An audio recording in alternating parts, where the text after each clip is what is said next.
বর্ষার দিনে সন্ধেবেলায় চায়ের সঙ্গে মুচমুচে পেঁয়াজি হলে খুব ভালো লাগে। তার জন্য দুটো বড় পেঁয়াজ স্লাইস করে নিয়েছি, দিয়ে দিলাম সামান্য নুন। নুনটা দিয়ে ভালো করে কষলে পেঁয়াজটা মেখে নিচ্ছি, তাতে সামান্য জল বেরোবে। দিয়ে দিলাম 1 টেবিল চামচ লাল লঙ্কার গুঁড়ো, 1 টেবিল চামচ হলুদ গুঁড়ো, কিছু কুচানো কাঁচা লঙ্কা, দিয়ে দিচ্ছি সামান্য কালো জিরে, 1 বাটি বেসন দিলাম। সব উপকরণগুলো ভালো করে মেখে নিচ্ছি। স্বাদটা ব্যালেন্স করার জন্য সামান্য মিষ্টি দিলাম। এটা অপশনাল, তোমরা চাইলে দিতে পারো, নাও দিতে পারো।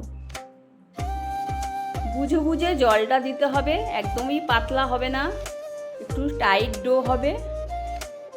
এইভাবে মাখাটা হয়ে গেছে আমার। এবার আমি 10 মিনিটের জন্য ঢাকা দিয়ে রেস্টে রাখছি। প্যানে রিফাইন অয়েল দিয়ে এক একটা পেঁয়াজি দিয়ে দিয়েছি, ভেজে নিচ্ছি।